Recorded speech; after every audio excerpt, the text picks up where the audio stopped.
di hadirat-Mu.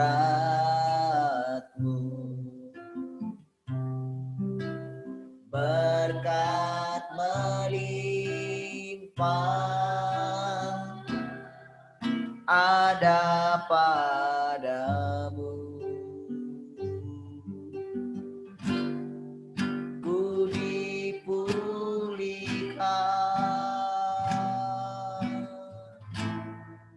dan dibarui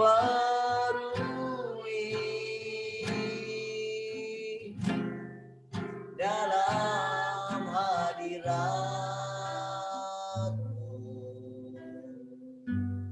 Ada sukacita. Ku dipulihkan, ku dipulihkan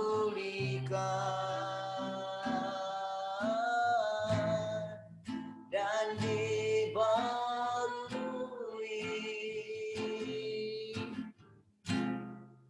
dalam hadirat-Mu. Ada sukacita dalam hadirat-Mu, dalam hadirat-Mu. Ada sukacita dalam hadirat-Mu, dalam hadirat-Mu. Ada sukacita.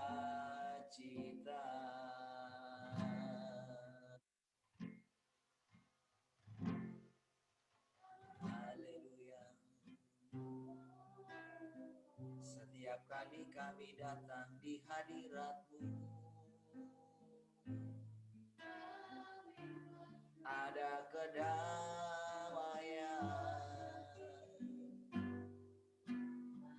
ada sukacita, ada kehidupan.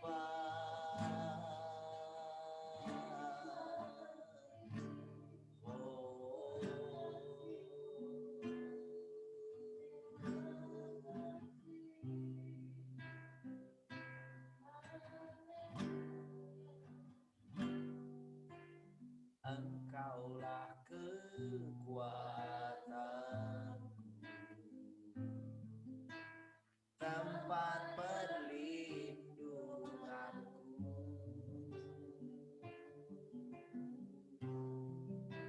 saat badai menerpa, aku tak akan goyah. Aku tak akan goyah, Kau sertaku sejauh langit, sejauh langit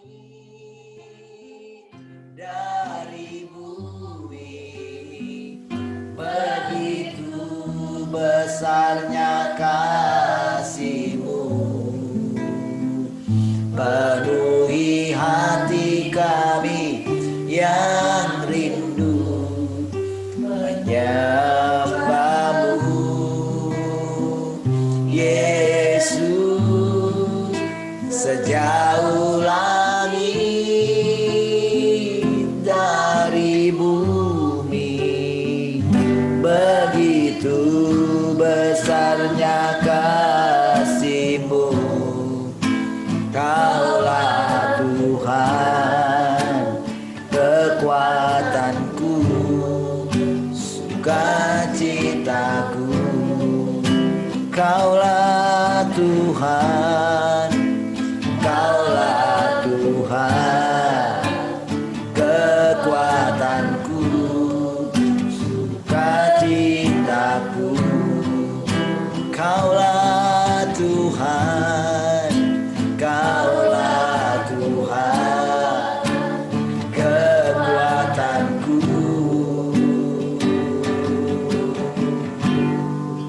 sukacitaku. Engkaulah kekuatan dan perisai kami, Engkaulah sukacita kami.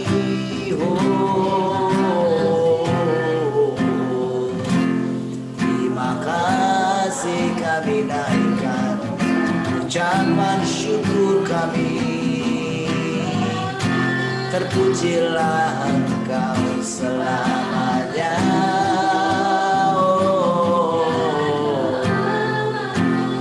Haleluya, kami bersyukur Engkau sangat baik. Terpujilah Engkau untuk segala hikmat-Mu.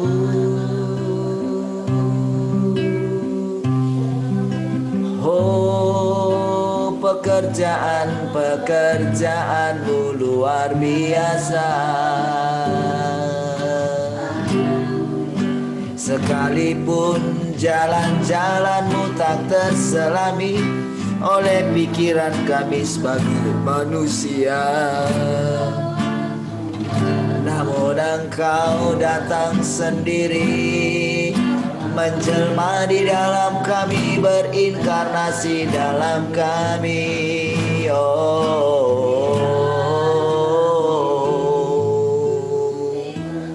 Haleluya.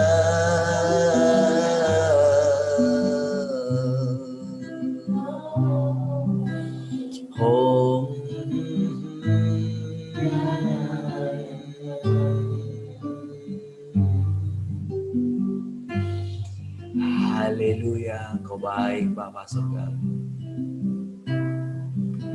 Haleluya, terima kasih. Selamat pagi Bapa.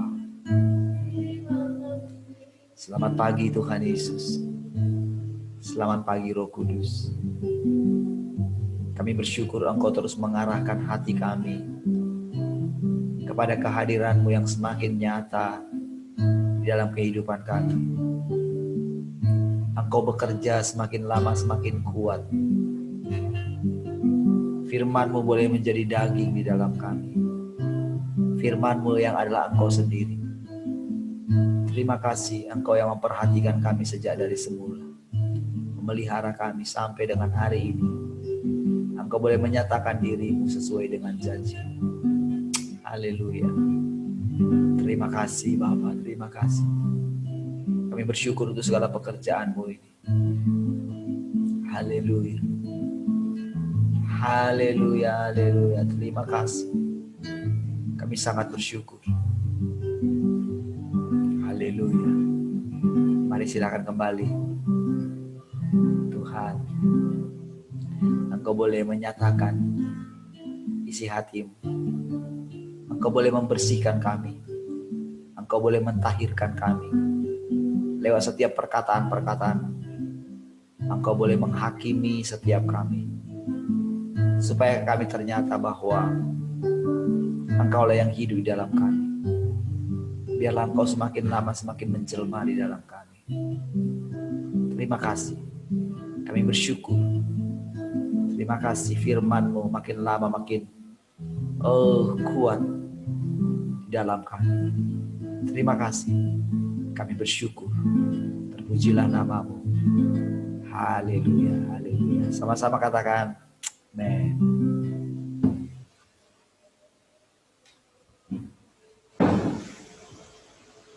Oke, shalom semua. Shalom. Shalom Pak, shalom semua.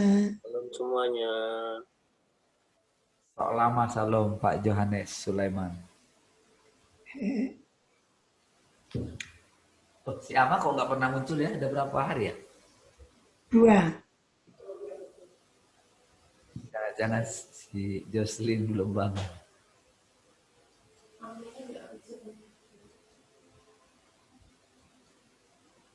Radio ada 5. Oke, baik. Puji Tuhan, saudara. Saudara, sebelum kita lanjut atau refresh kembali apa yang sudah Bapak atau Tuhan sampaikan ya. Ada di antara saudara yang mau bertanya atau menyampaikan sesuatu? Silakan.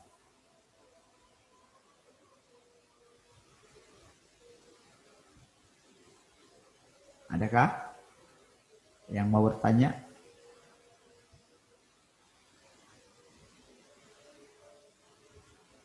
Tak ada? Saya mau menyampaikan sesuatu?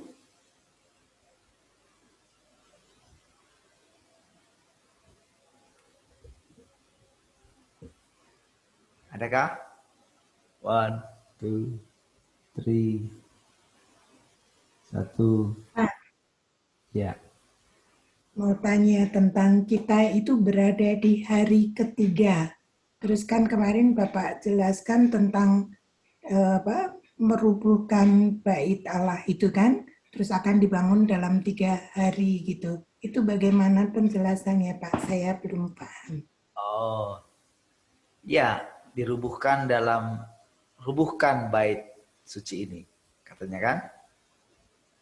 Nah, tidak ada yang secara kebetulan ya kalau eh,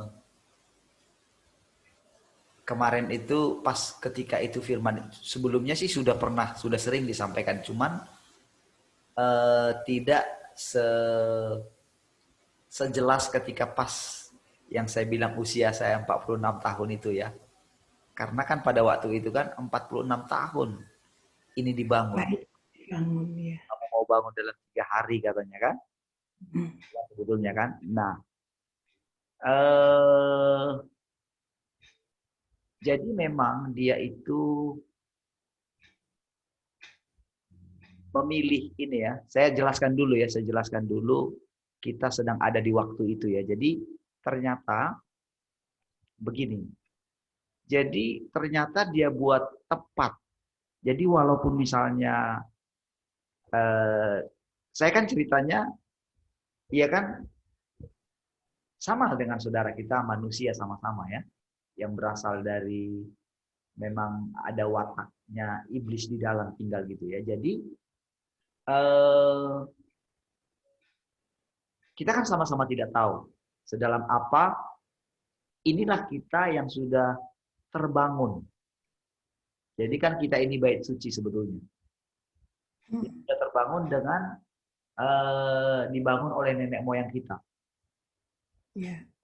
Kita kan sedang berada di bait suci yang terakhir sebetulnya kita. Jadi dunia tetap mau membangun bait suci yang ketiga, ya sedang dibangun. Nah, tapi pekerjaannya, jadi kita ini sebetulnya seperti miniatur. Nah, jadi misalnya di dalam satu kota misalnya seperti itu ya, satu kota itu.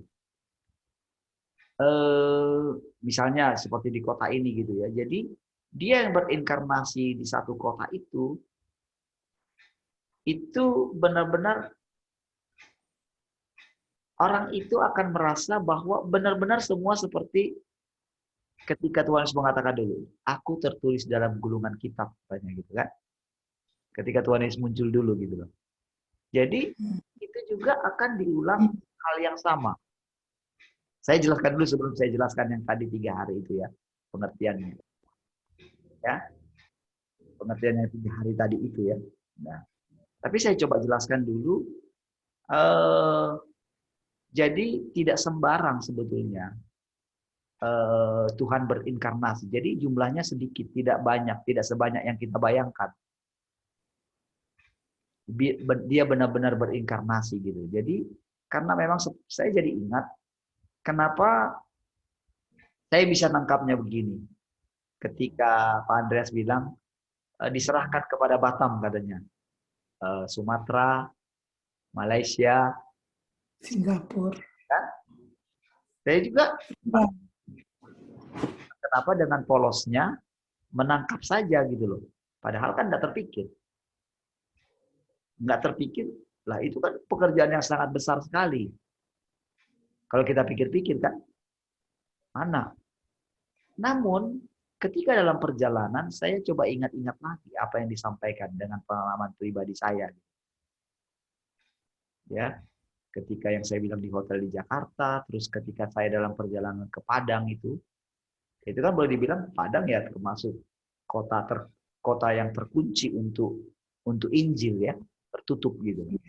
Tetapi pada waktu itu saya sudah punya pengalaman-pengalaman dan boleh dikatakan ternyata untuk memenangkan satu kota seperti yang dilakukan oleh para hamba-hamba Tuhan sangatlah mudah gitu loh. Jadi pada waktu itu saya boleh membayangkan apa yang dialami oleh Paulus dulu. Bagaimana dia bisa terobos semua dengan satu orang dia gitu loh. Jadi saya sampai taraf seperti itu. Istilahnya mendapatkan, saya tidak buat-buat karena kan saya bukan tipe penginjil sebetulnya awalnya. Saya bukan tipe penginjil, saya adalah tipenya adalah pendoa gitu. Awal panggilan saya gitu. Jadi kalau dikatakan penginjil tidak, bukanlah seperti itu gitu. Nah, tapi udah itu di skip sama Tuhan kan, di skip. Nah, makanya ketika saya mendapatkan hal-hal yang bertepatan semua. Waktu ingat nggak waktu kita yang dibilang pesta itu kan, pesta perjamuan kan gitu kan, ingat nggak waktu itu? Kejadiannya seperti ya bertepatan semua, dibuat terkejut ya. Nanti kita ada pestanya tanggal sekian, tanggal 2. Ternyata ulang tahun istri saya gitu kan, waktu itu. Jadi itu bahkan selanjutnya diingatkan tentang apa namanya Wahyu pasal 12 itu kan, itu ulang tahun Pembesi yang ke-12 gitu ya. Nah, lalu saya diingatkan lagi tentang pertama sekali saya mengenal Tuhan, itu pertanyaan pertama Wahyu pasal 12 itu. Jadi saya diingatkan begitu saja. Masa pertanyaan yang 24 tahun yang lalu kan, kok tiba-tiba diingatkan? Kok bisa itu apa namanya persis sekali? Jadi itu di skip gitu ya. Karena waktu itu yang saya tanyakan ini ke abang saya bilang nanti kamu coba tanya Tuhan. Jadi dia tidak menjawab waktu itu. Nanti kamu akan dijelaskan oleh Tuhan karena pada waktu itu dia sudah memang ngerti tentang yang namanya mendengar suara Tuhan itu gitu loh. Jadi dia sudah mengalami yang namanya bagaimana dipimpin oleh Tuhan gitu loh. Itulah awal pertobatannya dia gitu. Awal pertobatannya dia dari yang memang sudah hancur ya, dikatakan masa mudanya termasuk hancur lah gitu, menurut ceritanya dia. Nah, jadi itu memang dia nggak jawab waktu itu. Jadi ketika kemarin itu saya diingatkan tentang itu dan pas di situ dan itu yang saya bilang itu seperti semuanya jelas gitu loh. Jelas pilihannya gitu loh. Sampai yang terakhir kemarin itu yang saya bilang tentang Abraham itu yang dibilang jangan Abraham gitu. Jangan takut Abraham. Akulah perisaimu. Upahmu akan sangat besar. Jadi memang ketika dia mau memilih seseorang, dia perlu benar-benar meyakinkan orang itu. Meyakinkan orang itu. Jadi itu caranya gitu loh. Makanya Yesus juga kan awalnya kan dia tidak sadar. Bayangin kan dari sejak kecil kan ketika dibilang kan dia berbeda dengan teman-temannya. Pastilah orang-orang ngejek juga gitu kan. Itu yang saya bilang. Itu dalam hal seperti itu ya. Cuman yang bedakan kita dengan Yesus itu, Yesus benar-benar tidak dikuasai oleh iblis gitu loh. Itu bedanya. Kita ini dikuasai sempat melalui nenek moyang kita. Iya. Jadi sebetulnya kalau dibilang bapaknya semua manusia itu iblis. Betulnya. Karena kan sudah dikuasai sejak awal. Karena kan yang dimaksudnya bapak itu yang mengajar gitu. Selama ini gitu. Jadi kebohongan-kebohongan yang selama ini dia sampaikan gitu. Sehingga ketika dia mulai menyatakan dirinya itu memang yang menjadi lawan kita langsung dia sebetulnya. Jadi dia gerakkan semua. Nah, jadi saudara, ketika diproseslah istilahnya bejananya ini di mana dia mau pakai untuk menampakkan diri. Jadi sebetulnya di makna kedatangan Tuhan itu seperti kilat memancar katanya.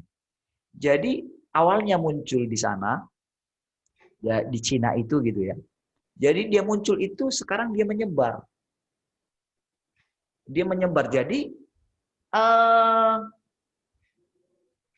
bukan tak pernah ditonjolkan manusia lahiriahnya di situ. Jadi yang ditonjolkan itu memang Tuhan Yesusnya itu yang memancar. Jadi dia itu firman itu gitu loh. Makanya ketika ada orang yang menerimanya, dia memang akan melihat Tuhan. Dan orang itu akan kena pekerjaan daripada Tuhan itu sendiri. Hanya saja tetap ada dipakai seseorang untuk menjadi bejana penampakannya gitu. Makanya saya cerita sama saudara. Awalnya saya itu bergini, pasti orang ini pikir sombong. Pasti inilah dulu yang dialami yang di Cina itu. Sehingga berita-beritanya itu benar-benar, kenapa sih sampai dicari pemimpinnya? Dicari terus. Jadi sama seperti ketika ketika munculnya dulu ya, ketika lahirnya Tuhan Yesus, ketika munculnya seorang yang mau tampil yaitu Musa gitu ya, itu kan langsung dibunuh semua pada waktu itu gitu. Dibunuh anak-anak yang pada waktu itu. Jadi sampai serampangan saja. Jadi itulah pekerjaan daripada si jahat. Jadi itu sebabnya dia coba, karena kan yang dia pakai kan tetap istilahnya manusia kita kan dipakai juga, yaitu sebagai bejana saja, tubuh saja. Tubuh saja yang dipakai sebetulnya untuk melakukan. Jadi sebetulnya kita ini atau sebetulnya hanya sebagai tetap ada parlinnya, tapi ini hanya begini, benar-benar menundukkan diri. Apa yang mau engkau lakukan hari ini? Kayak gimana ya? Kayak jadi asistennya dia gitu.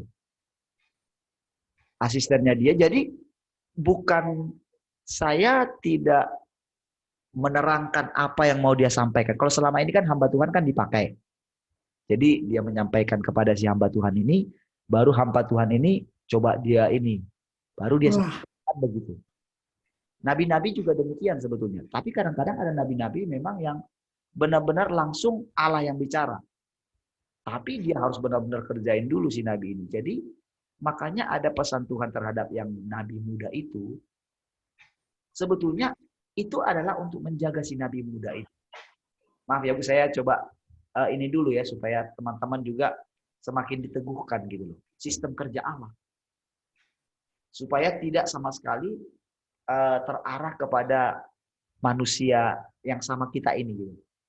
Itu maksud saya untuk menjelaskan supaya kita aman dan tetap mata kita tertuju kepada Tuhan Yesus sendiri, tapi yang berinkarnasi gitu. Jadi bukan kepada Tuhan Yesus yang ada di Alkitab. Maksudnya begini ya. Yang di Alkitab itu kan, maksud saya begini. Dia itu kan kedatangannya yang pertama. Gitu loh. Tetap sama, kan? Tetap sama Tuhan Yesusnya. Cuman beda dengan misalnya saya ini. Kan? Ketika saya dulu SMA gitu ya. Jadi ketika berjumpa dengan teman-teman saya dulu yang SMA, itu bisa langsung pokoknya kayak kita SMA saja gitu loh. Kayak SMA aja gitu kan. Nah, jadi pokoknya bagaimana kita dulu itu yang diingat terus. Jadi di situ misalnya entah apapun jabatan seorang, entah dia sudah Kapolres atau apa di situ ya, jabatan dia gitu kan.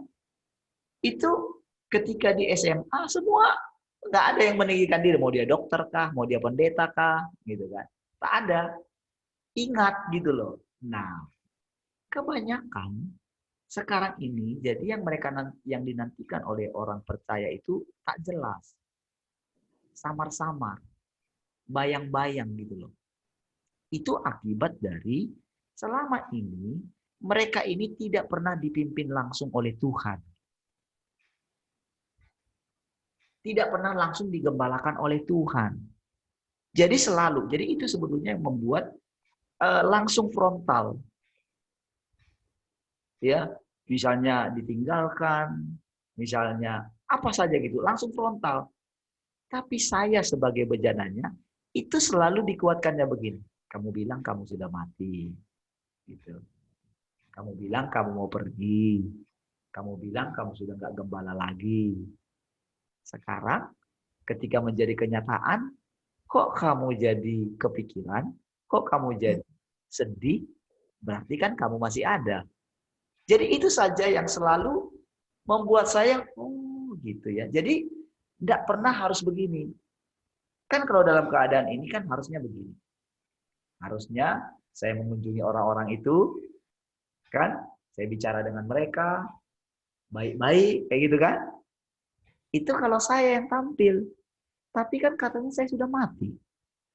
Katanya saya sudah di tahtanya Allah. Berarti kan nggak boleh dong sembarangan lagi.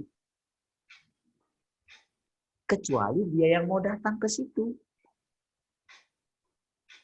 Jadi di situ saya sangat hati-hati sekali.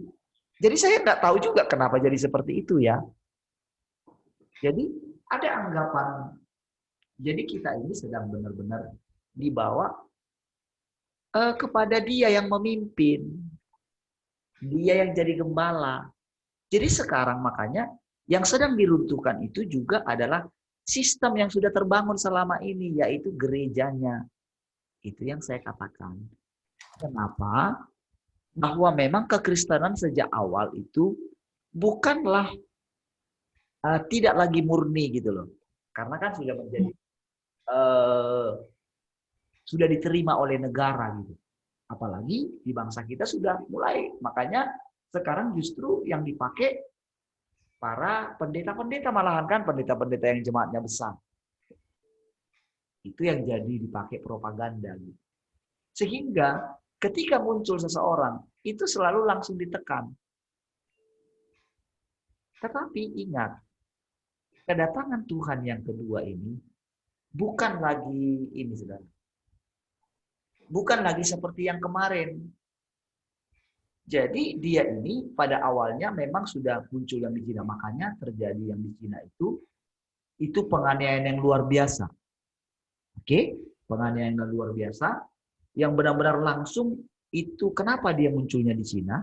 Karena memang di sana itu, wow, itu kalau boleh dikatakan. Jadi sepertinya si jahat ini mengetahui akan di mana dia muncul. Jadi di sana benar-benar, wow, itu penganiayaannya luar biasa, yaitu PKT itu. Itu yang dikatakan sinaga merah itu. Jadi marahnya di sana luar biasa. Nah, jadi tapi ingat, semua ini bukan berbicara mengenai manusia-manusia yang ada di sana. Nah, perlu saya jelaskan begini sebenarnya. Kenapa dia pilih Cina? Karena memang di Cina lah kegerakan gereja yang benar-benar itu benar-benar bukan seperti gereja yang ada di Indonesia atau di tempat-tempat yang lain gitu. Di sana itu memang namanya gereja lokal. Tidak seperti yang di kita ini dikomandoi oleh satu orang, diorganisir oleh satu orang. Dominasi oleh satu orang. Belum menjadi banyak gitu loh. Di sana tidak. Di sana benar-benar pekerjaan Tuhan. Jadi ketika ada satu pemimpin gitu, itu benar-benar rendah hatinya luar biasa. Jadi walaupun dia sudah memimpin 1 juta orang, 2 juta orang, itu pemimpinnya orang-orang yang sederhana sekali. Jadi ya kebetulan saya memang baca kisah-kisahnya di sana. Nah, jadi dan kegerakan Tuhan juga di sana luar biasa, yang seperti kita katakan, begitu dimasukkan ke penjara, satu penjara bertobat, sampai mereka udah diputus tangannya, dua tangannya, kakinya, tapi dia masih tetap kekeh. Dia nggak ada dikit pun gitu menyerah gitu. Nah, ingat, semua ini adalah anugerah Tuhan. Jadi tidak ada di antara mereka yang menganggap ini mereka. Jadi benar-benar saudara, benar-benar itu menjadi luapan kemarahan. Makanya jadi begitu waktunya. Jadi boleh dikatakan sebetulnya kita ini akibat daripada pancaran. Jadi kedatangan Tuhan muncul di sana, lalu dia memancar.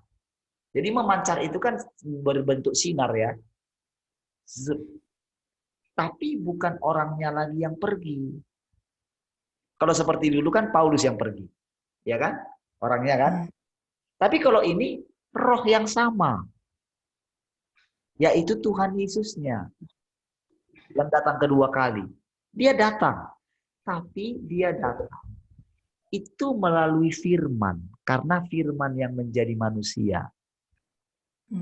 Namun saya pun tidak lagi baca itu baru mendapatkan ini. Saya kan sudah punya dipersiapkan. Ceritanya begitu. Dipersiapkan untuk itu gitu. Jadi itu yang coba ditunjukkan oleh Tuhan. Dan saya bisa ceritakan kepada saudara, saya benar-benar aman di sini karena supaya saudara mengerti sistem kerjanya Allah. Supaya kita ini semua hati-hati. Gitu loh. Kalau dulu para hamba Tuhan kan pegang ayatnya begini. Jangan mengusik hamba Tuhan yang diurapi katanya kan. Kita sangat takut dengan itu. Mereka saja berani bilang seperti itu dan memang benar saudara. Ya, ketika urapan kepada seseorang itu Daud saja nggak berani pegang udah benar mau dia bunuh si Saul gitu loh. Tapi dia nggak berani. Berarti ada sesuatu di dalam diri dia. Dia mengerti tentang takut akan Tuhan, tentang otoritas. Apalagi dengan sekarang. Ini bukan sekedar pengurapan Tuhan.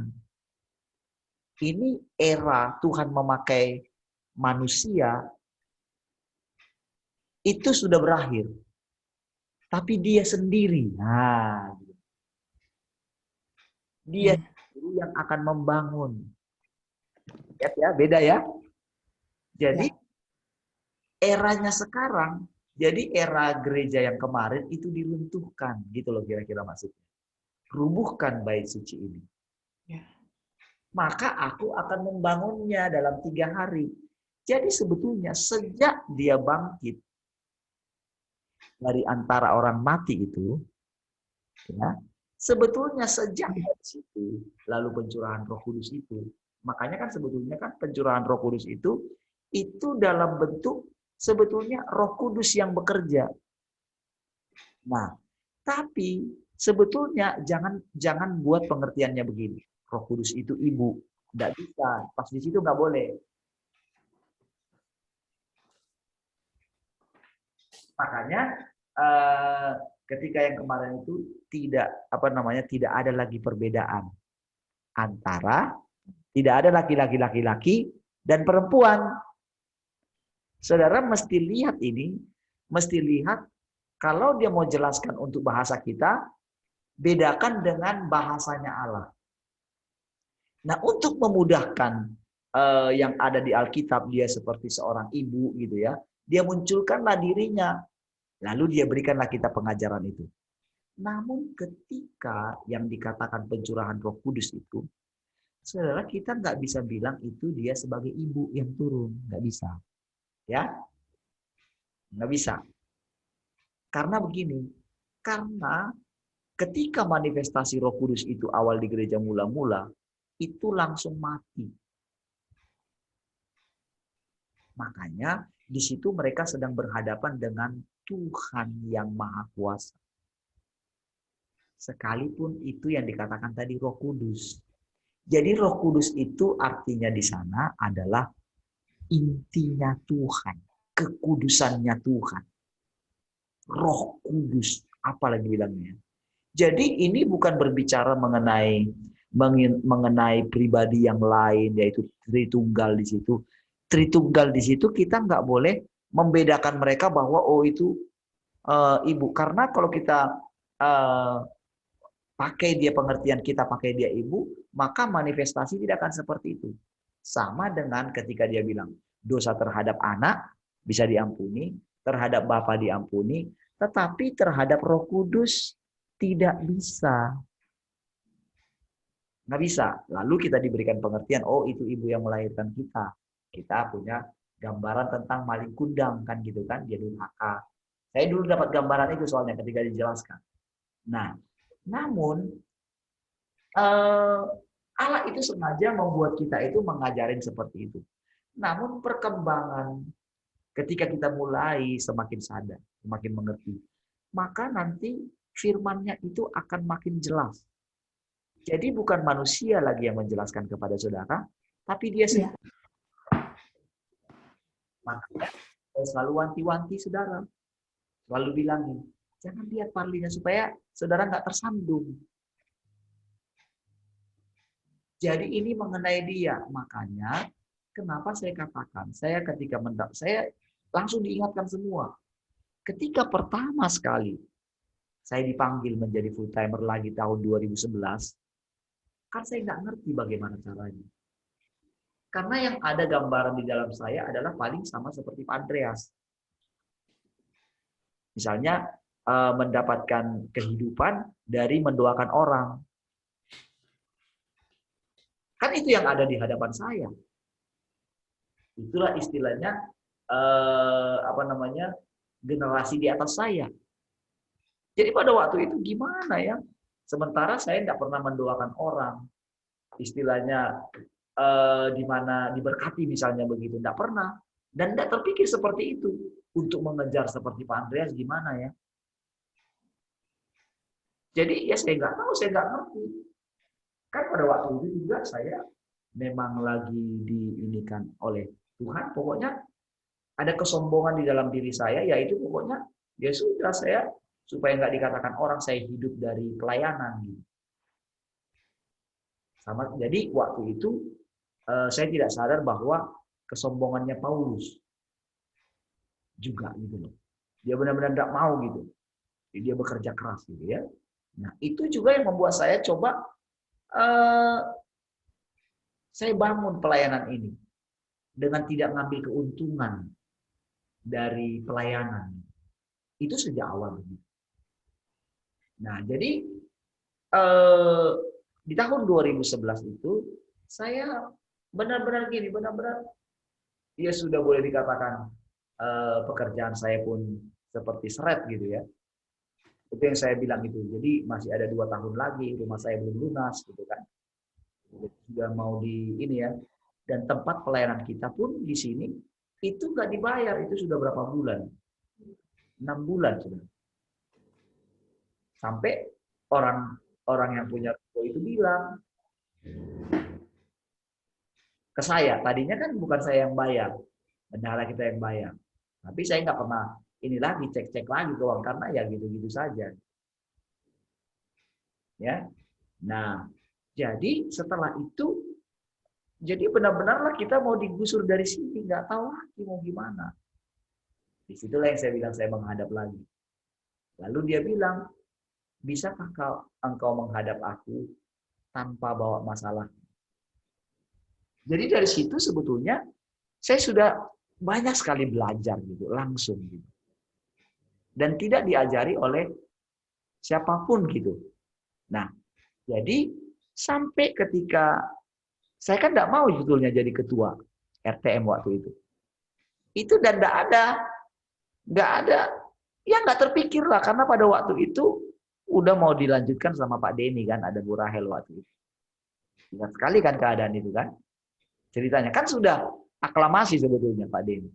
Tiba-tiba ada seorang yang bilang kan, Gimana kalau kita buat ini gitu kan, tulis. Hmm.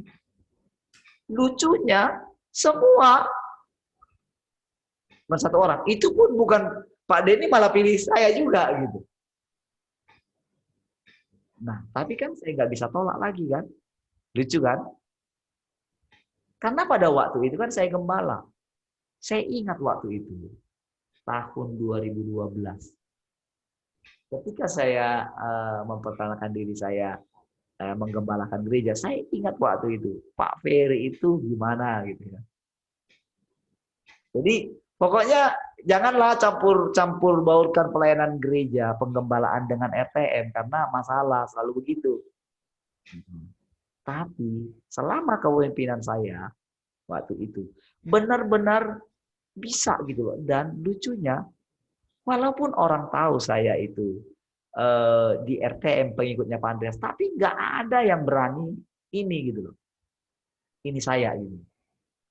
Nggak pernah dipanggil misalnya oleh sinode atau apa. Padahal mereka tahu loh saya. Makanya yang saya bilang ketika di yang sekolah yang ambil pendetanya ke Jakarta itu ya, itu ketemu nih para ini ya pendeta-pendeta yang tahu saya ini muridnya Andreas dan sudah ini gitu kan. Mereka coba bilang, oh tiba-tiba itu benar-benar si orang itu benar-benar ketika saya jelaskan tentang pelayanan kita sedikit, itu langsung bungkam mulutnya. Keluar dari mulutnya bilang begini, wah kalau gitu harus banyak belajar ini. Jadi orang yang tadinya underestimate karena Pak Andreas sesat, di situ benar-benar seperti mereka itu dipermalukan. Jadi itu yang saya lihat gitu loh. Jadi ini benar-benar Tuhan. Padahal kan di tempat yang lain kan orang takut-takut kan. Takut-takut dengan membawa nama RTM kan gitu kan.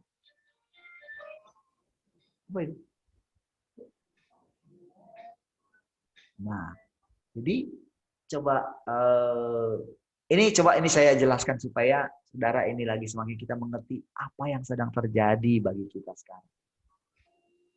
Jadi ketika saya katakan Tuhan sudah datang kedua kali, ini bukan karena diberitahukan di sana gitu, bukan.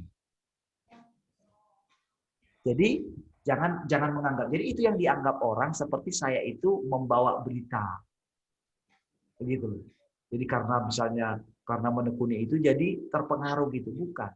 Saya mendapatkan ditunjukin semua gitu loh.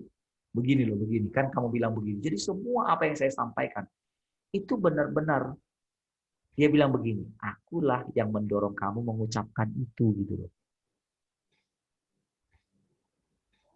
Mengucapkan ini, mengucapkan itu, mengucapkan ini, mengucapkan itu. Jadi saya seperti awal-awalnya, saya kan shock dong gitu. Karena terjadi kegoncangan langsung kan. Ada left group gitu kan, mereka ini, wah, belum lagi di kita gitu kan, di pelayanan saya sendiri. Tapi saudara, perkataan yang terakhir itu cukup menguatkan. Jangan takut, Abraham. Akulah perisai. Wah, itu cukup menguatkan. Ya. Nah, jadi selama saya mulai lihat gini, kita lolos 40 hari, lolos 80 hari, sekarang kita juga lolos 120 hari, berarti sudah 3 kali. Berapa? Sudah 131. Gitu. Berarti kita sudah lolos 3 kali. 40 itu angka. Kenapa pakai angka 40? Karena 40 ini ternyata proses. Ya, prosesnya gitu loh. 40 hari. Jadi makanya lewat ini gitu loh. Jadi sebetulnya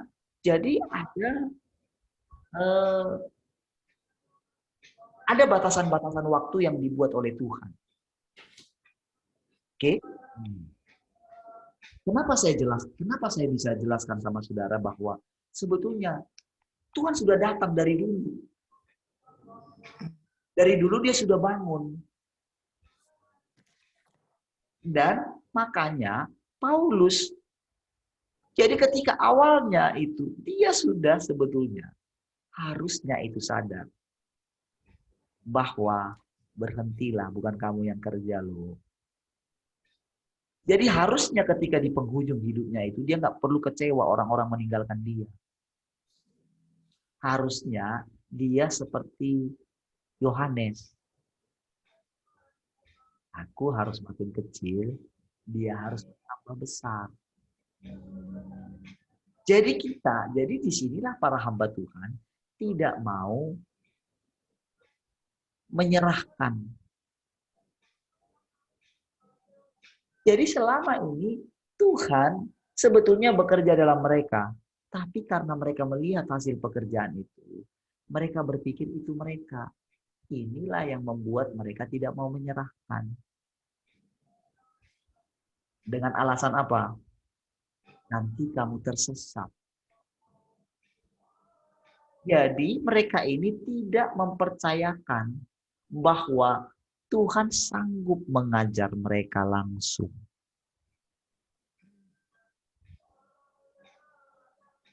Jadi kegerakan kita sekarang, kita sedang dibawa, saudara, semua saudara harus langsung belajar. Makanya saya terus tanya kepada saudara, gimana?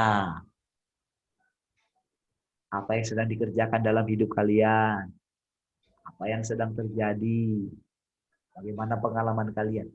Itu adalah untuk memacu saudara. Mulai mencari Tuhan. Mempersiapkan minyak. Supaya ketika dalam perjalanan ini, saudara tetap bisa bawa lampunya, tetapi ada persediaan minyaknya. Inilah yang kita dapat peneguhan dari dia. Jadi minyak ini seperti kita bisa berjalan terus, kita bisa terang terus jalan gitu loh.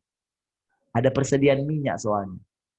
Inilah yang kita dapat ketika kita menanti-nantikan Tuhan. Disinilah baru kita lihat kita ini yang menemani Tuhan. Oke, menemani Tuhan. Sehingga ketika apapun terjadi, badai apapun, ketika kita lihat kita kan bersama dengan Tuhan. Di kegelapan apapun. Jadi makin lama dunia ini makin gelap. Puncak kedatangannya. Gelapnya itu begini. Bahwa, coba saudara pernah bayangkan nggak, kalau saudara bagaimana saudara sendirian ketika bumi ini mau dihancurkan. Itu di zamannya Nuh. Pernah? Saudara membayangkan itu? Saudara bayangkan diri saudara seperti Nuh? Pernah membayangkan diri saudara seperti Nuh? Enggak. Pernah kan? Karena apa? Pada waktu itu coba bayangkan, satu keluarga saja yang diselamatkan dibandingkan dengan 10 miliar orang. Itu tentang alam.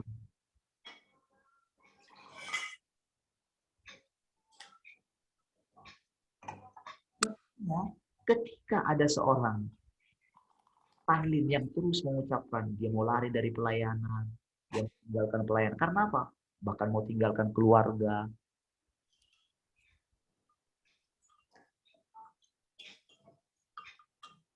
Itu sengaja saudara Tuhan buat.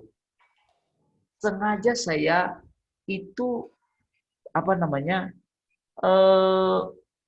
didorong untuk mengucapkan itu gitu.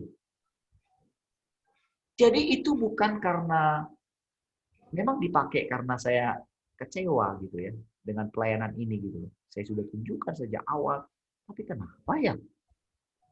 Apalagi kayak yang mengundurkan diri gitu. Makanya saya bilang tampil sebagai laki-laki, jangan pengecut.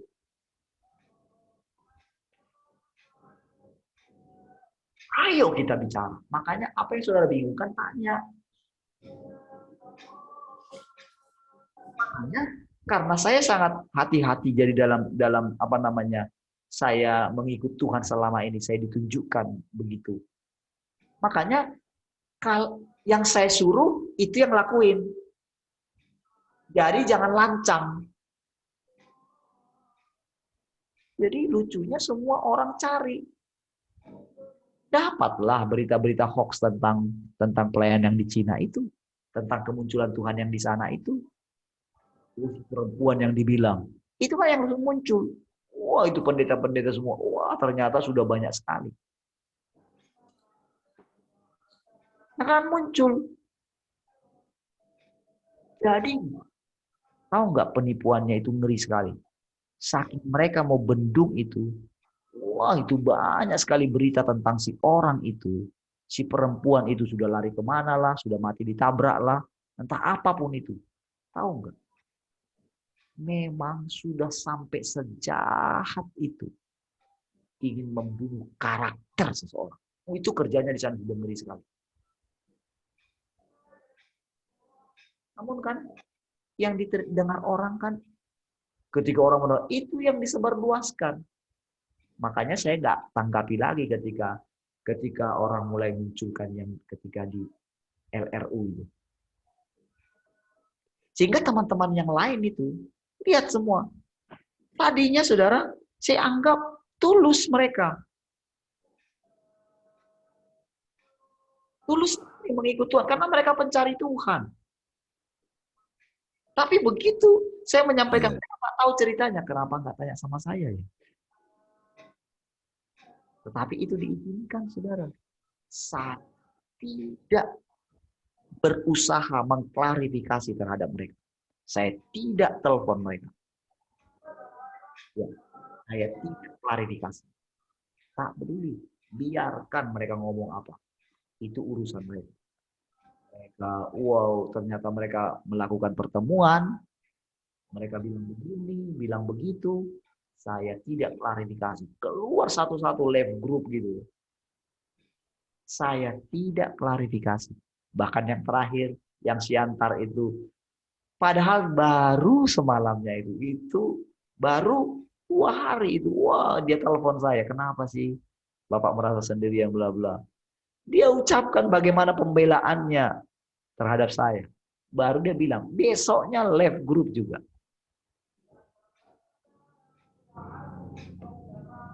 Ya. Jadi, ya. Ah, oke. Sip. Nah, jadi perhatikan ya. Jadi ketika saya cerita ini, ingat sekali lagi. Bukan sedang membela diri saya. Karena ingat ya, saya kan harus mati. Tetap harus mati. Kalau enggak, saudara, saya akan berurusan dengan Tuhan. Kita mesti tahu sistem kerjanya ini. Kalau enggak, saya pun enggak diselamatkan. Enggak peduli betapa sudah menolong Tuhan dalam arti begini. Enggak peduli. Kamu itu sebetulnya sudah kubeli. Engkau enggak berhak atas hidupmu. Karena engkau sudah kubeli dengan darahku. Saudara pernah bayangkan enggak seperti itu? Saudara masih punya menganggap saudara itu ada nilainya. Jadi kalau dia pakai kita itu berinkarnasi, dia pakai kita ini, saudara jangan anggap ini ya, wow. Kita harus menganggap sampai kita menemukan diri kita seperti Paulus, manusia celaka. Kenapa saudara? Karena memang wataknya si jahat sudah berurat berakar. Kita nggak bisa lepas dari situ. Kecuali Tuhan yang berinkarnasi di dalam kita yang bisa melepaskan kita dari watak. Dan kita semua dikerjakan atau dihidupi oleh Tuhan. Jadi saya ini menerangkan kepada saudara supaya saudara ngerti siapa yang sedang ada di dalam saudara. Kan sebetulnya kan dia ketok pintu kita. Betapa rendah hatinya dia.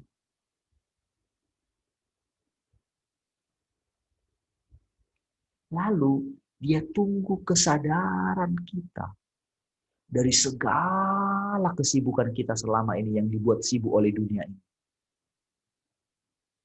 sampai ditunggu kita benar-benar berhenti dari segala cita-cita kita, dari segala keinginan kita, dari segala hiruk pikuk dunia ini,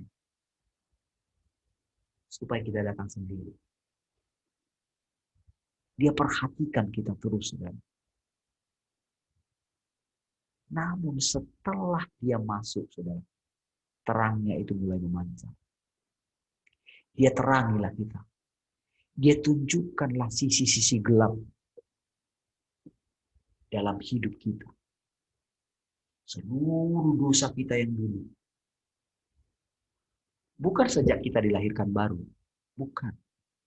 Sejak kita dari kandungan ibu kita. Seperti dimunculinlah video tentang kita. Ingat, benar kita ini sudah diampuni oleh darahnya Tuhan Yesus. Oke? Kita sudah ditebus oleh salibnya Tuhan Yesus. Namun, ternyata tidak membuat kita lepas dari wataknya iblis yang bekerja di dalam kita lewat nenek moyang kita. Justru malah membuat kita ini merasa lebih daripada agama lain. Jadi, karakter Kristus itu tidak bertumbuh di dalam kita. Yang ada malah kita merasa diri kita lebih. Yang ada malah persaingan. Yang ada malah kita menghakimi orang lain. Tuhan sendiri bilang, aku tidak menghakimi. Yang menghakimi adalah firman. Kan dilema bagi saya. Saudara pikir saya kan seperti menghakimi. Saya datang dong sama Tuhan gitu kan. Ketika saya merasa begitu, saya kan tahu. Kan namanya manusia itu kan pasti kelihatan. Kesombongannya kan kelihatan kan. Ketika saya menjelaskan seperti sangat yakin kepada saudara. Saya nggak peduli. Ketika saya misalnya menilai si ini begini, si Paulus begini, si Paulus begitu. Itu kan yang ngomong kan yang saudara lihat kan Parlin. Saudara kan tersandung dengan Parlin. Siapa dia? Keluaran mana dia? Sekolah, kenapa dia kok bisa berani ngomong kayak gitu? Sombong kali dia. Itu juga saya dengarkan di dalam hati saya. Tuduhan itu. Makanya saya datang sama Tuhan. Gimana dong Tuhan? Kan mau sendiri kan Tuhan. Ya nggak mungkin lah. Kenapa? Tapi kenapa saya jadi begitu? Kenapa saya selalu seperti underestimate teman-teman saya, saudara-saudara saya? Kenapa seperti itu? Kan saudara kan tersinggung dengan saya kan karena seperti saya underestimate. Disitulah yang dikatakan saya menjadi batu sandungan. Parlinnya ini loh jadi batu sandungan. Namun saya jelaskan sama saudara. Ketika saya datang sama Tuhan, saya minta ampun, saya merendahkan diri, saya tidak tahu. Sampai saudara, kalau saudara, saya mau ceritakan aslinya saya, istilahnya pergumulan saya dengan Tuhan, sehabis Zoom itu setiap kali, saudara. Selalu begitu. Namun tahu kan saudara, ketika habis itu saudara, saya minta ampun, saya kayak bingung lagi. Saya tahu. Ternyata saya nggak sadar, ternyata masih hidup kan, begitu kan. Berarti perkataanmu itu kan nggak betul kan. Walaupun Tuhan yang bilang, berarti kamu belum menyadari perkataanmu itu kan. Kira-kira begitu. Lalu dia bilang, aku kok itu katanya. Saudara, jadi berkali-kali saya datang sendirian sama dia. Jadi jangan saudara pikir ketika Zoom kayak gini enak-enak saja begitu saudara. Saya bahkan dilarang mempersiapkan segala sesuatu untuk Zoom setiap pagi. Makanya saya coba tanya sama saudara supaya ngerti apa yang mau dia sampaikan. Wah, itu butuh. Udah orang ini memang benar-benar dibutuhkan orang bodoh memang. Ya. Yang benar-benar harus saya buang semua konsep pengetahuan yang selama ini saya sempat tertinggal. Saya harus rela buang.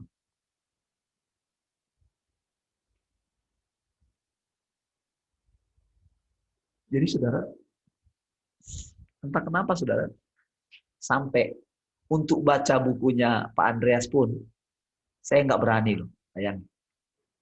Sekarang ini, apa sih salahnya sih? Udah sempat nih karena ini inkarnasi. Saya sempat cari cloning Yesus. Saya coba baca, tapi enggak loh saudara. Saya nggak tahu kenapa kok nggak berani gitu loh. Pasti ada tujuannya. Oke? Jadi saudara, itulah sebetulnya sekarang ini dilema yang kita hadapi. Saudara mendengarkan, melihat saya ngomong, saudara kan pasti ingat siapa saya. Pastikan saudara ingat semua. Saudara lihat, saya kan seperti manusia biasa sama seperti saudara. Kalau cerita ya cerita biasa.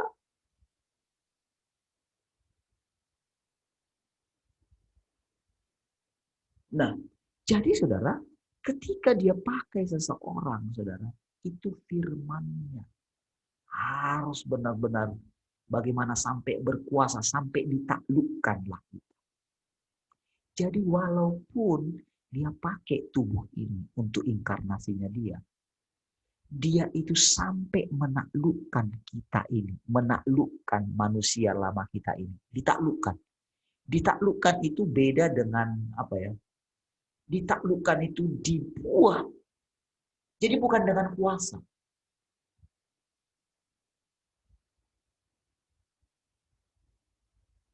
Kita benar-benar seperti jadi tawanan.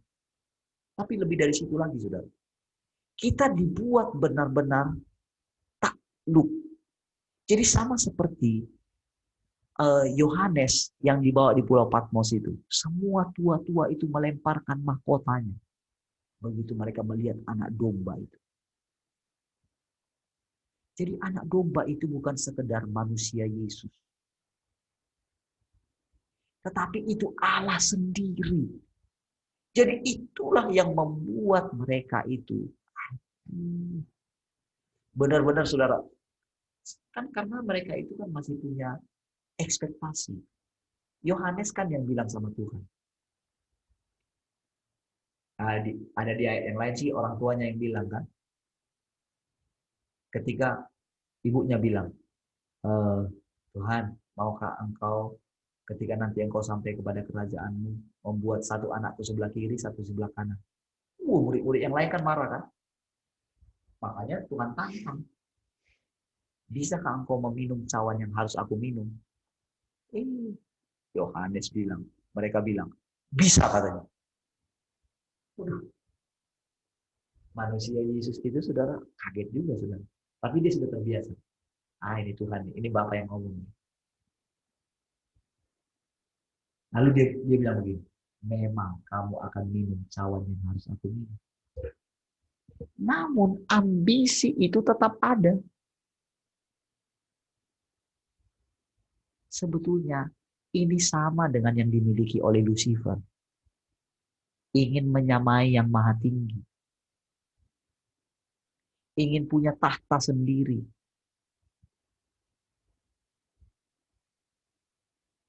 Dan ketika dia dibawa melihat sorga itu.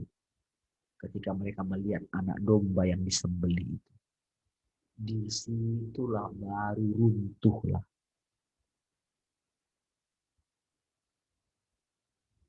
Runtuh, saudara.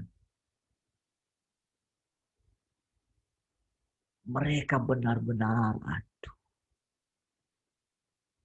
Jadi ketika dibilang, gak ada yang bisa membuka gulungan kitab itu katanya. Ya kan? Gak ada yang bisa. Yang bisa melihat isi dalamnya itu. Lalu malaikat itu datang bilang sama dia, jangan takut. Singa dari Yehuda, tunas Daud, sudah menang. Itulah pekerjaan Tuhan. Inilah Tuhan yang sedang bekerja, bukan manusia. Makanya dikatakan, rubuhkan bait suci ini. Makanya ketika kemarin itu, kan tepat. Ya kan? Kita sudah mulai pembangunan ini, kita sudah lanjut, kita sudah jalan lagi ini, gitu kan. Ada usaha manusia ingin mempercepatnya. Di situ, tepat di situ, Tuhan bilang, hentikan dulu pekerjaan ini. Mulai saudara saya kurangi. Ya. Tapi saya bilang begini, kita hentikan dulu sementara. Jadi berkuranglah 2 orang kan. Terakhir, saya belum ngas juga saudara. Sampai dari Pak Siombing sendiri yang bilang, ya, dia waktu itu tangannya nggak bisa gitu ya.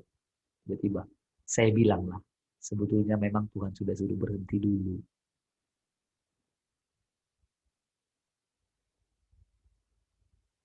Jadi saudara, ambisi manusia selalu ingin membantu pekerjaan Tuhan. Tahu nggak? Dia benar-benar tidak butuh bantuan kita. Sekali, saudara.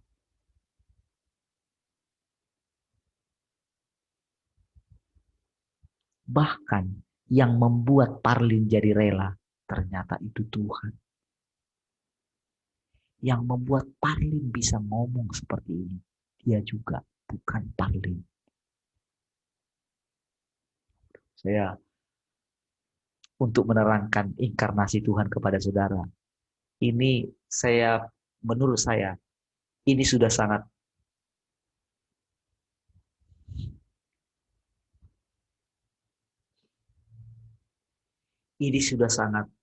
gamblang sekali harusnya saya ceritakan kepada saudara. Ini sudah sangat, boleh dibilang, wow, hebat sekali Allah bisa menjelaskan seperti ini pakai mulut orang bodoh ini.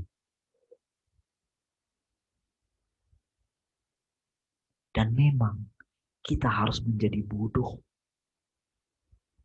supaya dia itu bisa memakai kita. Bisa jadi inkarnasinya dia. Disinilah kita ditaklukkan oleh dia. Karena saudara, sejarah membuktikan saudara, para hamba-hamba Tuhan yang dipenuhi dengan rohnya, diwahyukan firman Tuhan kepada dia, orang itu tetap gagal. Enggak memuaskan Allah. Selalu muncul kesombongan yang tidak disadari oleh orang itu. Bahkan sampai matinya, kalau dia selalu kejar urapannya Tuhan, urapan Tuhan itu akan membuat dia mati. Smith Wigglesworth, matinya tiba-tiba, sebetulnya itu dihantam. Karena nggak kuat menampung Tuhan.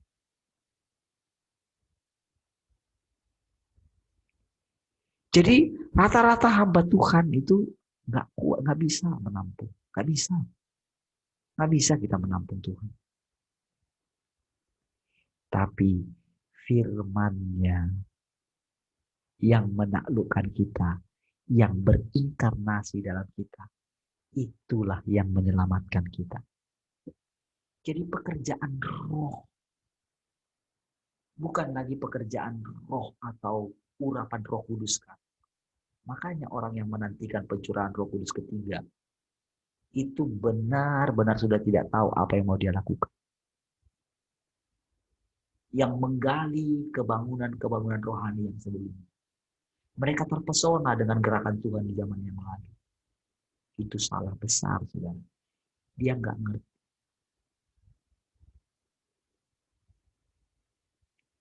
Orang ini tidak melihat. Orang ini tidak mendapatkan terang Tuhan lagi. Sama seperti Imam Eli yang tidak pernah mendapatkan firman Tuhan lagi. Tapi karena mereka punya stok, karena mereka punya jemaat yang banyak, mereka harus menjaga jemaat ini tetap harus merasa Tuhan ada di situ. Mereka buat segala sesuatu seolah-olah Tuhan masih ada di situ. Memang iya. Tapi yang mereka perkenalkan itu adalah Tuhan bayangan. Yang samar-samar. Tuhan masa lalu. Dan sebetulnya itu sudah menjadi berhala. Berhala yang tidak kelihatan. Kalau Tuhan mau mengatakan begini, yang disembah oleh orang-orang lain itu. Termasuk orang-orang Kristen yang lain. Yang saudara pikir hebat, luar biasa, nangis-nangis, tahu nggak? Yang mereka sembah adalah berhala Yesus di masa lalu. Bukan Tuhan yang sebenarnya. Kalau Tuhan yang sebenarnya yang mereka sembah, pasti akan ada takut akan Tuhan. Pasti ada kepastian. Lihat semua mereka ragu-ragu sekarang. Allah yang kita sembah adalah Allah yang pasti. Kalau saudara masih ragu-ragu dalam hidup saudara, berarti yang engkau sembah adalah berhala Yesus. Saudara membayangkan Yesus. Tetapi itu berhala di masa lampau. Memang iya. Orang Israel juga dipimpin oleh Yahweh sampai dengan hari ini. Bayangkan mereka masih menantikan kedatangan Yesus yang pertama. Sekarang, orang menantikan kedatangan Yesus yang kedua.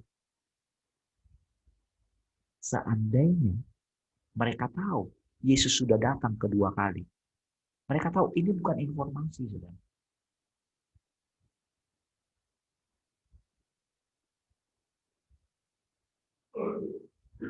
Saudara, sekarang yang terjadi para hamba Tuhan tak ada bedanya seperti Herodes. Karena apa? Karena ini akan muncul jadi saingan bagi mereka. Herodes kan pada waktu itu sudah jadi raja. Jadi para hamba-hamba Tuhan ini sudah jadi raja. Raja teologi ya. Merasa dia yang tahu sorga itu. Merasa dia yang tahu tentang Tuhan itu begini, Tuhan itu begitu. Lihat sebentar. Dihabiskan semua. Yang berani menentang pekerjaan Tuhan. Sedangkan menyentuh orang yang diurapi saja berbahaya. Apalagi menentang pekerjaan Tuhan. Api yang menghanguskan itu. Allah api yang menghanguskan itu sedang menyatakan dirinya. Hari-hari lihat. Saudara, kalau mereka menyembah Allah yang sekarang ini, aduh, gentar, saudara. Kalau boleh, saudara, semua apa yang mereka pegang, itu mereka tinggalin dan mereka lari, mereka nangis. Mereka harusnya meraung sekarang. Kalau mereka jumpa loh dengan Tuhan. Namun yang mereka jumpai adalah Allah buatan mereka sendiri. Yang bisa mereka atur. Tahu saudara makna kedatangan Tuhan yang kedua? Mereka menantikan datang di awan permai. Lihat nanti saudara. Jadi sama seperti orang. Meratap. Kita mau meratap nanti, atau kita sekarang sadar bahwa kita sudah mati. Kita nggak perlu, saudara, seperti mengalami yang dialami oleh Yohanes. Puji Tuhan, saudara. Benihin masih dikasih kesempatan melihat di pintu gerbangnya sorga itu. Tahukah, saudara? Apakah benar-benar dia mengalami Tuhan, kedatangan Tuhan yang kedua kali? Saya bilang, belum. Karena masih tampil diri.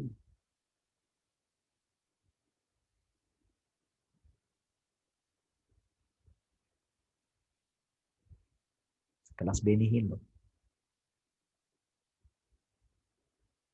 Jangan silau, saudara. Jangan silau dengan apa yang dilakukan oleh manusia. Kalau saudara sempat silau, saudara nggak bisa lihat Tuhan.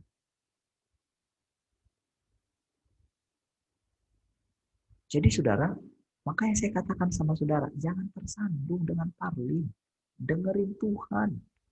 Firman Tuhan sedang menghakimi. Berbahagialah saudara kalau dihakimi oleh Tuhan. Dihakimi oleh firman lo. Firman lo yang menghakimi kita. Kalau boleh saya katakan, firman itu di atasnya Allah. Karena Allah pun mau sama siapa dia menundukkan diri. Kalau bukan kepada firman-Nya.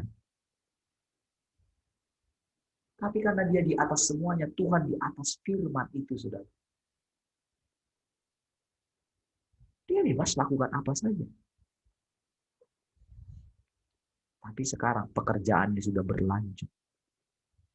Nah, jadi sebetulnya makna daripada hari yang ketiga itu, sebetulnya kan hitungan satu tahun, satu hari itu kan 1000 tahun. Jadi sebetulnya kita sudah memasuki hari yang ketiga, di mana Tuhan bangkit. Jadi ceritanya, sekarang dia mulai menampakkan diri. Makanya yang di Cina itu kan tahun 91 kan. Tapi ingat, tidak langsung seperti itu loh terjadi bagi mereka. Itu yang saya katakan, saudara, gereja di Cina beda dengan kita. Di seluruh belahan bumi ini sudah tidak ada yang mengalami penganiayaan lebih hebat dari mereka. Dan kekristenan mereka, gereja di sana itu namanya gereja lokal. Dan di sana muncul hamba-hamba Tuhan yang benar-benar mengajar. Makanya Watchman Nee sangat dihargai. Karena Watchman Nee juga, tahu nggak? Kalau saudara baca kisahnya, dia ini benar-benar semua buku-buku, jadi buku-buku tua. Jadi dia itu datang beli buku-buku tua gitu ya untuk belajar. Jadi itu awal bagaimana Allah memakai dia sehingga dia bisa buat pengajaran yang sangat ini sekali, saudara, sangat berbeda sekali. Ada juga pengikutnya gitu kan di Jakarta yang gereja lokal juga, namun tidak mengerti perkembangannya. Jadi kedatangan Tuhan yang kedua kali ini misterius. Tahu nggak, saudara? Banyak orang menanti-nantikan Tuhan. Tetapi saudara, ketika dia bawa ke sininya, jadi sebetulnya kita ini sebetulnya di zamannya Pak Andreas harusnya sudah. Namun karena masih kuatnya pelajaran yang lama, karena masih belum kuatnya, jadi Pak Andreas hanya mendapatkan permukaan, tidak menghidupinya secara pengalaman. Jadi hanya mendapatkan chatting, mendengarkan suara Tuhan, dilatih gitu loh. Banyak chatting-chattingnya gitu, dia mendapatkan ini. Tapi bagaimana benar-benar cloning Yesus itu bekerja, ini yang tidak sempat dialami secara nyata. Bertumbuh terus. Karena apa? Itu tadi, saudara, disandera oleh pelayanannya.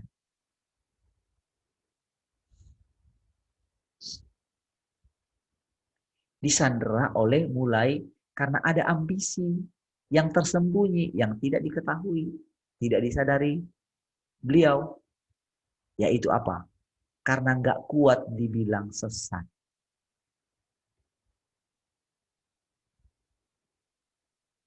Sehingga ketika mulai, muncul di mana-mana. Apalagi ketika terjadi di apa namanya? Di Kupang ya. Tapi di Kupang itulah dia kenanya paling parah. Ketika dibuat satu ini kan terobsesi sekali kan. Mau cari tempat yang besar. Wah, di sana saudara, karena dia ingin menunjukkan hebat di Kupang gitu kan. Wah, dia ceritakan hal-hal yang mistis-mistis lah. Wah, semangat di sana. Tapi pada kenyataannya, saya sengaja tanya waktu yang di Batam dulu. Makanya saya tanya, itu ketika yang di Singapura itu kan, dibaptis. Jadi kan, saya nggak tahu loh kalau itu sampai diperhatikan.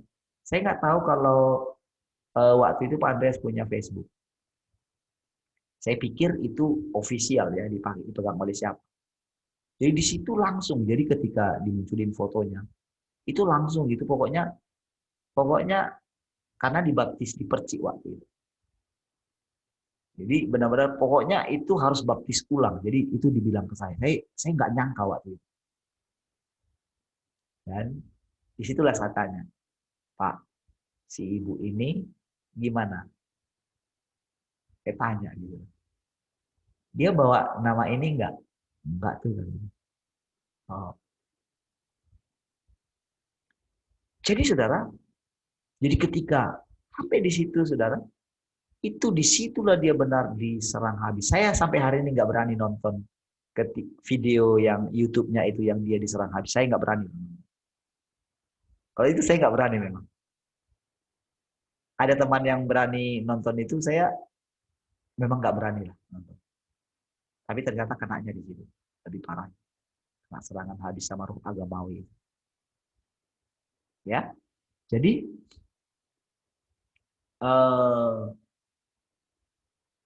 nah ini bisa saya ceritakan begini. Ingat sekali lagi ya, ini Tuhan yang cerita. Oke, Tuhan yang ngomong. Jadi jangan tersandung dengan saya. Saya berani ngomong ini kan pasti nanti kan ada konsekuensinya ketika saya nanti datang ke dia. Pasti. Saya datang, inilah kita saudara. Apa adanya. Kita saudara akan melihat ini Tuhan. Kita masih hidup atau tidak. Benar-benar enggak kita sudah mati. Jadi saudara, keselamatan kita bukan bayang-bayang. Sekarang semua orang saudara. Ketika dengar orang mati, dengar ini. Mereka membangun diri mereka. Oh, dia sudah dapat nanti mahkota. Sampai ketemu di Yerusalem baru. Mereka nggak ngerti Yerusalem baru itu apa. Mereka nggak ngerti sorga itu apa. Sorga sudah menyambutmu. Ampun, ampun.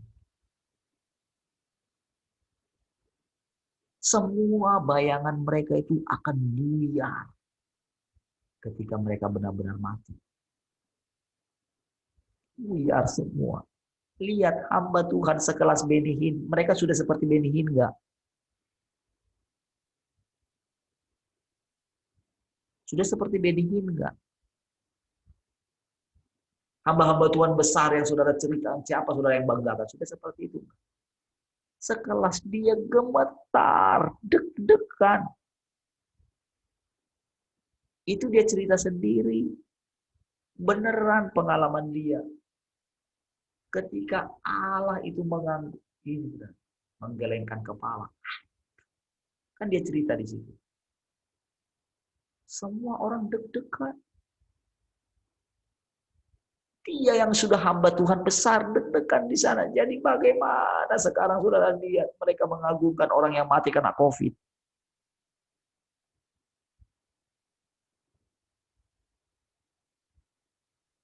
Sedangkan Yohanes Pembaptis saja yang dipenggal kepalanya. Tahu enggak saudara? Kenapa sampai dipenggal itu? Dengan jelas digambarkan di depan kita saudara. Karena dia meragukan Mesias. Karena dia ingin minta diterima, dihargai oleh Mesias itu. Karena dia sudah mempersiapkan jalan untuk Mesias. Ingat ini cerita yang dulu ya, bukan yang sekarang ya. Sebagai pelajaran bagi kita, saudara. Supaya kita nggak perlu meninggikan diri sama seperti Elia. Tidak lebih baik dari nenek moyangku, berarti ada ambisinya ingin lebih baik dari nenek moyang. Makanya kemarin dengar nggak yang semalam? Ternyata kita pun sudah jadi awan saksi kalau kita katakan kita sudah mati kan? Benar nggak? Kan kita bilang kita sudah mati. Berarti kalau kita sudah mati, berarti kita awan saksi dong. Sama seperti mereka. Jadi yang sedang bicara ini, saudara, ini sudah bukan lagi, nggak ada urusannya dengan si Parlin ini, nggak ada. Jadi saya sama seperti mereka yang sedang dihakimi juga. Jadi ketika misalnya saya cerita, Pak Andreas begini, Paulus begini, itu kan bukan Parlin yang ngomong. Kan ini kan hanya karena dipakai mulutnya Parlin, saudara lihat. Parlin yang ngomong. Kita tidak sadar kalau Parlin itu sudah mati. Makanya kita diajar, yang mati akan hidup, yang hidup akan hidup selama-lamanya. Kan gitu kan, kita dikasih dua ini. Artinya apa? Walaupun saudara, saya bilang saya mati, tapi kan kita kan sedang lihat bahwa memang kita itu hidup. Jadi yang mati pun itu hidup sebetulnya. Makanya saya berani bilang, satu orang bertobat, seisi keluarga diselamatkan. Jadi bagi yang suaminya meninggal, istrinya meninggal, atau apapun, kalau dia pegang firman Tuhan, mereka tidak lagi dua tapi sudah satu. Berarti orang itu ada di dalam dia saja. Kenapa dia mesti pusing? Berarti tinggal dia sekarang. Dapatkan terang Tuhan. Bersatu saja dengan Tuhan. Maka secara otomatis dia akan satu dengan Tuhan. Ditarik. Barulah nanti terjadi. Air mata kita dihapus. Bagaimana caranya dia menghapus air mata kita yang kehilangan pasangan kita? Bagaimana? Yang kehilangan orang-orang yang kita kasih. Bagaimana caranya? Bagaimana caranya dia menghapus? Kan harus dikembalikan orang itu kan. Kan baru terhapus kan air matanya kan. Kan ketika bertemu nanti dengan suaminya yang sudah meninggal itu. Jadi sekarang dia nggak perlu membayangkan dia di mana. Enggak. Ikut saja Tuhan terus. Nggak perlu ragu. Tapi dia dengan tegas bilang, kamu mesti bertobat, ikut Tuhan semua. Jadi begitu kita menyatu dengan Tuhan, karena kita terikat dengan mereka, karena janji. Ingat firman itu loh. Otoritas firman itu loh. Jadi kita pegang ini firman. Satu orang bertobat, seisi keluarga diselamatkan. Berbahagialah orang yang percaya sekalipun tidak melihat. Makanya saya bilang, penglihatan saya lebih jelas daripada orang yang melihat di alam roh. Yang punya penglihatan, yang punya karunia penglihatan. Karena apa? Tuhan sendiri yang ngomong. Kan kita sama-sama belajar. Tetapi sudah pasti dong, karena saya terus merenungkan dia. Dikerja ini, dihantam di kesombongan. Terus. Selalu terngiang-ngiang. Ingat, Musa, Allah berikhtiar membunuh dia. Ingat, Daud. Pelajaran. Jadi ketika saya ngomong itu, wow. Jangan pikir saudara saya merasa jadi lebih daripada Paulus segala macam. Waduh, bahaya. Tetapi ditunjukkan sama Tuhan. Ini semua aku yang bekerja. Karena semua kamu sudah binasa. Makanya aku datang beli kamu semua.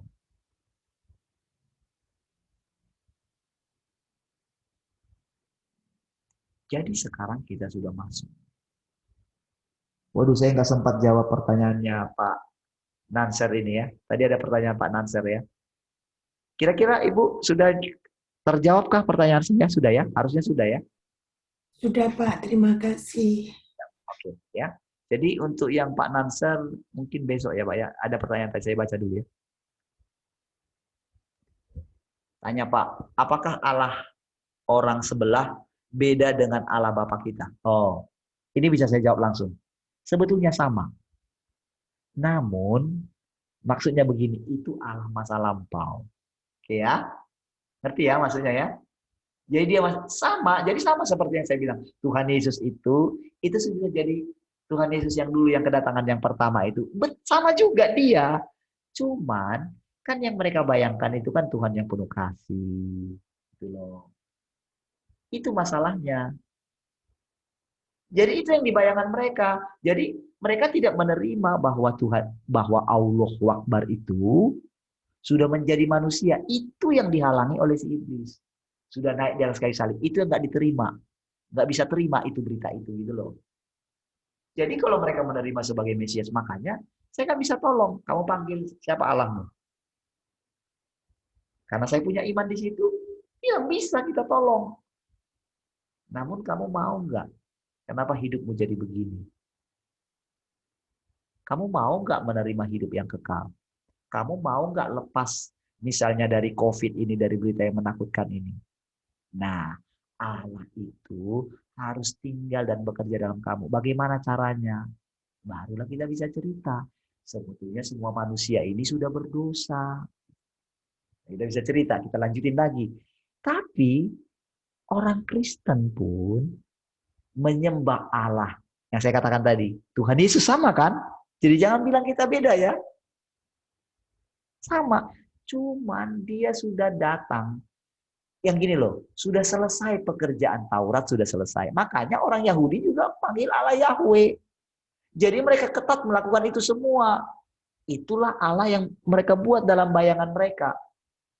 Itu dalam bayangan mereka. Nanti makanya ketika Tuhan Yesus datang, itu buyarlah semua. Makanya mereka itu meratapi. Aduh, ternyata kami tikam dia dulu. Itu makanya itu kedatangan Tuhan yang kedua membuat mereka meratap. Nangkap ya Pak ya? Satu ya, pertanyaan pertama ya. Oke, yang kedua.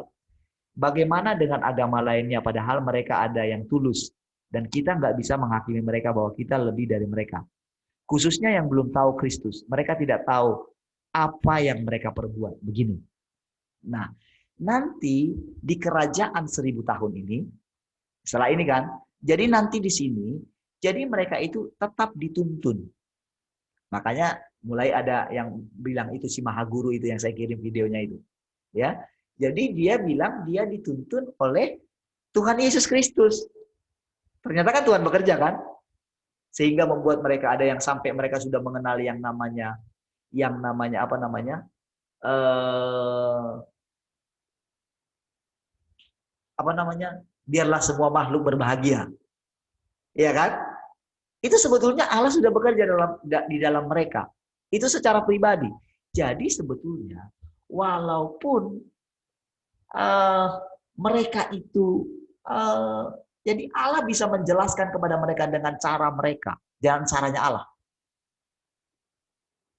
Makanya kan dikatakan nanti, jadi ada juga yang masuk bangsa-bangsa akan makan dari pohon kehidupan. Kan begitu. Jadi di antara semua ini Allah bekerja sama seperti dia itu meninggalkan 7.000 orang yang tidak diketahui oleh Elia. 7.000 orang banyak loh. Banyak loh 7.000 itu. Tapi Elia berpikir dia sendiri. Nah, inilah yang disebut tadi, Allah itu bekerja secara diam-diam juga di dalam mereka. Nanti Tuhan juga akan bawa kita kepada mereka. Tuhan sendiri, Tuhan yang ngomong.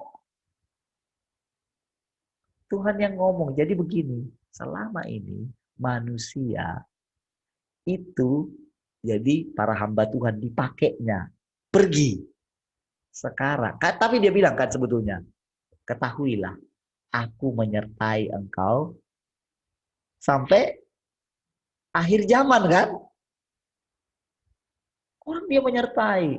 Jadi yang mereka nantikan itu nggak jelas. Yang mereka nantikan itu nggak jelas, saudara. Sementara dia ada di dalam. Nah, jadi mereka nggak melihat pergerakan Tuhan. Apa itu Allah menghakimi? Penghakiman dimulai dari rumah Tuhan. Nggak mengerti, yang mereka pikirkan itu negatif. Itu untuk orang nanti yang akan dihakimi. Oh, saya mana mungkin saya dihakimi. Saya kan rajin saat teduh. Saya kan nyembah Tuhan, menciptakan banyak lagu. Gak mungkin saya dihakimi. Gitu loh. Padahal semua orang harus dihakimi. Sama seperti setiap manusia. Hanya satu kali mati. Setelah mati dihakimi. Semua orang harus dihakimi. Dihakimi oleh firman-Nya. Sudah lihat kan pertumbuhannya. Ya. Jadi sekarang, itu yang tadi pertanyaan ini urusan Tuhan. Urusan kita, ikutlah Tuhan. Amin.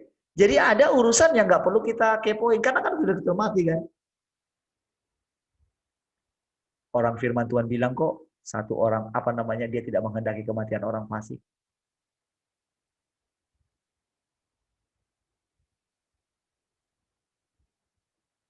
Saudara, firman Tuhan itu kadang nggak menjawab pertanyaan kita.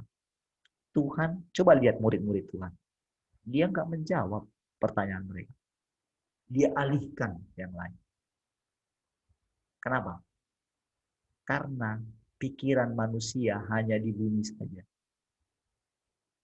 Berbeda dengan Allah. Yang berbeda dengan Tuhan Yesus pada waktu itu. Pikirannya jauh ke depan. Saya saudara sampai hari ini saudara dengan perkataan Tuhan yang bilang begini.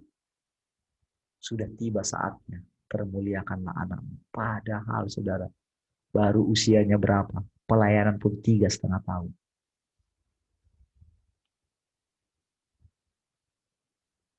Dan doa itu, jadi dia sangat yakin sekali dengan doa. Saudara bisa lihat perbedaannya manusia Yesus dengan Roh Kristus yang di dalam dia. Menyatunya dia dengan Roh Kristus itu, saudara. Menyatunya dia dengan firman. Itu keren sekali. Dan saudara, dia itu jalan di dalam kita. Ingat teladannya dia. Itu pelajaran. Tapi dia bilang, kamu akan melakukan perbuatan-perbuatan yang lebih besar dari yang aku lakukan. Artinya apa, saudara? Dia itu yang bertumbuh. Dia yang di dalam kita ini. Bukan kita. Makanya Paulus bilang, kita harus membangun di atasnya. Maaf ya sudah lewat 10, karena anak saya harus ambil rapot ini sekarang. Jadi semalam sudah diwanti-wanti jam 6. Ini sudah lewat 10. Ya, baik, mari kita berdoa.